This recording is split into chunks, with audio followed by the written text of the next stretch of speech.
Bonjour, ici je vous détaille les étapes d'un exercice type, c'est la résolution d'une équation de degré 3 grâce à une factorisation. Le but ici est de résoudre cette équation, autrement dit une équation de degré 3. Vous êtes guidé pour cela, on vous demande d'abord de montrer que i est racine, autrement dit que le polynôme s'annule en i, ce qui va vous permettre une factorisation par z-i. La première question, p s'annule en i ne pose pas de problème, il suffit de remplacer tous les z par i. On peut constater que i cube c'est i fois i carré, donc moins i. Et pour le reste, normalement pas de difficulté, et on trouve bien 0. On vous demande maintenant de factoriser p de z par z moins i. On veut un polynôme de degré 3, donc ici il nous faut un polynôme de degré 2, dont on cherche les coefficients a, b et c. On observe le résultat qu'on veut obtenir, c'est une forme développée avec un terme en z cube, un terme en z carré, un terme en z et une constante, et on structure le calcul de cette façon.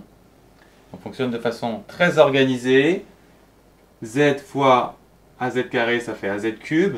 Z fois bz, bz carré. Z fois c, cz. Moins i fois az carré, on le place ici, et ainsi de suite. On place les derniers termes, ce qui nous permet d'avoir une forme développée à l'image de la forme initiale. Ces deux expressions sont égales à condition que les termes en z cube soient égaux, autrement dit a égale 1. Même chose pour les termes en z carré, donc b moins ia égale moins 1 moins i, et ainsi de suite pour les termes suivants, d'où, par identification, ce système.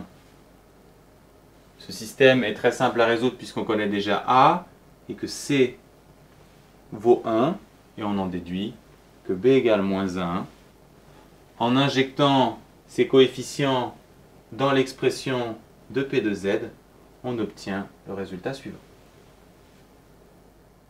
Cette méthode est un peu laborieuse, il existe un raccourci utilisé dans le supérieur. Il consiste à constater qu'il existe une seule façon de produire le z cube et de même pour la constante. En effet, la seule multiplication qui donne z cube, c'est z fois az carré, et donc le a vaut 1. De même, pour obtenir moins i, un seul moyen, moins i fois c. Et donc, c égale 1.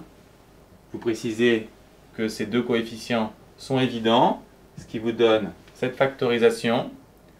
Pour trouver b, vous raisonnez comme précédemment, ce qui va vous donner un système, cette fois, beaucoup plus simple. Vous constatez que b égale moins 1, d'où le même résultat que précédemment. On a fait le plus dur, on a obtenu une forme factorisée de p de z. On nous demande de résoudre p de z égale 0. On va utiliser cette forme factorisée. Un produit est nul si un des facteurs est nul. On a directement une première solution z égale i. Pour le reste, on reconnaît une équation de degré 2. Il n'y a pas d'identité remarquable. On va donc appliquer un delta. Il est négatif. Maintenant, on sait comment faire. Il y a deux solutions complexes conjuguées. Et il ne nous reste plus qu'à indiquer les solutions. On n'oublie pas la toute première solution, z égale i.